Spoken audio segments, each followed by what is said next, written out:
নমস্কার, আমি Debapriya Shah. Just diet চ্যানেলের আরও একটি ভিডিওতে আপনাদের সবাইকে স্বাগত জানাচ্ছি। কিডনির সমস্যা ধরা পড়ার সাথে সাথেই পেশেন্টরা বা পেশেন্টের বাড়ির লোকেরা যেটা শুরু করে দেন সেটা হচ্ছে প্রোটিন জাতীয় খাবার দাবার পুরোপুরিভাবে বন্ধ করে দেন বা একদম সেটা কম পরিমাণে দিতে শুরু করেন। হ্যাঁ, তারা এটাই ভয় পান যে ক্রিয়েটিনাইন হয়তো বেড়ে যেতে পারে এই প্রোটিন জাতীয় খাবারগুলোতে। সেটা অবশ্যই ঠিক। প্রোটিন যেরকম যদি আপনারা প্রোটিন জাতীয় খাবার খুব বেশি পরিমাণে দিয়ে থাকেন তাহলেও যেরকম সমস্যা হবে, আবার উল্টো দিকে যদি আপনারা প্রোটিন জাতীয় খাবার পুরোপুরিভাবে বন্ধ করে দেন বা খুব কম পরিমাণে পেশেন্টকে দেন তাহলেও কিন্তু সেক্ষেত্রে সমস্যা হতে শুরু করবে। কারণ প্রোটিন কিন্তু আমাদের শরীরের একটা যথেষ্ট উপকারী উপাদান। তিনটে মেজর উপাদান দিয়ে আমাদের শরীর কিন্তু গঠিত, যেটা হচ্ছে প্রোটিন, ফ্যাট আর কার্বোহাইড্রেট। এই তিনটের মধ্যে যদি একটা ডেফিসিয়েন্সি হতে শুরু করে বডিতে, তবে কিন্তু অনেক রকমের সমস্যা শুরু হতে পারে। তো আজকে আমি সেই জন্য প্রোটিন যদি আপনারা না দিয়ে থাকেন তার ফলে কি কি সমস্যা হতে পারে বা প্রোটিনের গুণাগুণগুলো কি কি আছে, প্রোটিন আমাদের শরীরে কেন গুরুত্বপূর্ণ, এই জিনিসটা নিয়েই কিন্তু আলোচনা করব। মেনলি প্রোটিনের কাজ কি আমাদের বডিতে সেটা নিয়ে আজকের এই ভিডিও আমার। চলুন তাহলে শুরু করা যাক। প্রথমে আমি যেটা বলবো সেটা হচ্ছে প্রোটিন আমাদের বডিতে কিন্তু বিল্ডিং ব্লক হিসেবে কাজ করে। মানে বিভিন্ন রকম সেল এবং টিস্যুর স্ট্রাকচারাল সাপোর্ট কিন্তু এই প্রোটিন। এই প্রোটিন ছাড়া কিন্তু কোনো রকমের সেল বা টিস্যু কিন্তু তৈরি হতে পারবে না। দ্বিতীয়ত হচ্ছে আমাদের শরীরে যে সমস্ত এনজাইমসগুলো কাজ করছে সেই সমস্ত এনজাইমসগুলো কিন্তু প্রত্যেকটাই প্রোটিন দিয়ে গঠিত। আর যদি প্রোটিনের ডেফিসিয়েন্সি হয় তাহলে কিন্তু বিভিন্ন রকমের যে কেমিক্যাল রিয়াকশনসগুলো রয়েছে, এনজাইমসের দ্বারা যে কেমিক্যাল রিয়াকশনসগুলো বডিতে হয়ে থাকে সেগুলো কিন্তু ব্যাহত হতে শুরু করবে, ডিলে হতে শুরু করবে। নেক্সট হচ্ছে হরমোন। বিভিন্ন রকমের যে হরমোন আমাদের বডিতে সিক্রিট করে থাকে সেগুলোরও কিন্তু প্রোটিন দ্বারাই তৈরি হয়ে থাকে। যদি আপনারা কেমিক্যাল কম্পাউন্ড দেখতে যান সেগুলোও কিন্তু এক একটা প্রোটিন। তো সেই জন্য কোষের মধ্যে যে সিগন্যাল ট্রান্সমিটের যে সিস্টেমটা সেটাও কিন্তু তাহলে ব্যাহত হতে পারে যদি হরমোনাল ট্রান্সমিটটা যদি ঠিকঠাক করে না হয়ে থাকে সেক্ষেত্রে।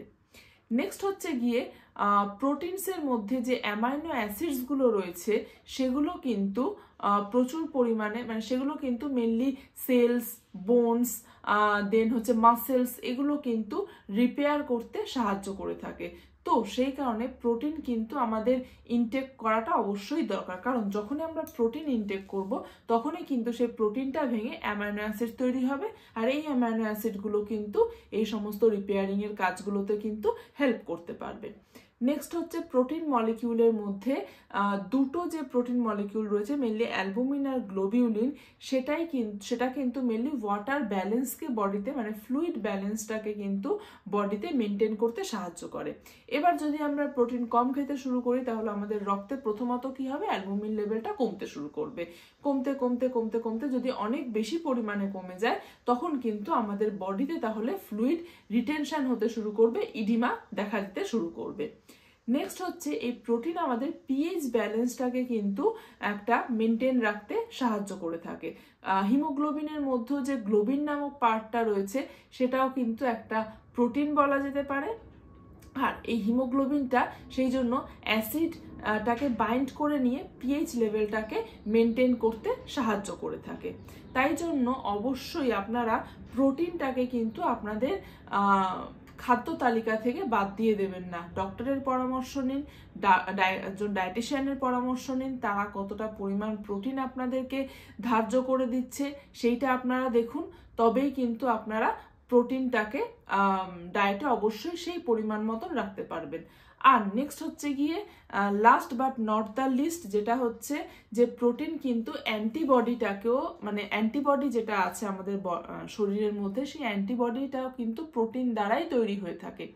এবার আপনারা ধরুন প্রোটিনটা খাচ্ছেন না, অ্যান্টিবডি বডিতে আমাদের তৈরি হতে পারছে না, বাইরে থেকে রোগ সংক্রমণ কিন্তু বডিতে অনেক বেড়ে যাবে। কিডনি রোগীরা এমনিতেই খুব ইনফেকশন প্রোন হয়ে থাকেন due to their high creatinine level. যেহেতু তাদের ক্রিয়েটিনাইন লেভেলটা যথেষ্ট বেশি পরিমাণে থাকে, এমনিতেই তাদের ইমিউন সিস্টেমটা কোলাপস হয়ে গিয়ে থাকে।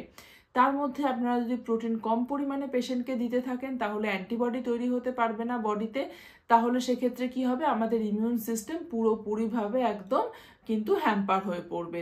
সেক্ষেত্রে আপনাদের অবশ্যই প্রোটিনটাকে কতটা পরিমাণের দেবেন একজন ডায়েটিশিয়ানের থেকে ডায়েটের পরামর্শ নিয়ে সেই পরিমাণের প্রোটিন কিন্তু আপনারা আপনাদের ডায়েটে অবশ্যই রাখবেন।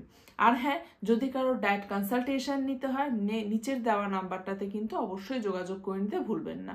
আর হ্যাঁ, এরকম যদি আরও ভিডিওস আপনাদের দেখতে হয় তাহলে অবশ্যই কিন্তু চ্যানেলটাকে সাবস্ক্রাইব করে রাখবেন।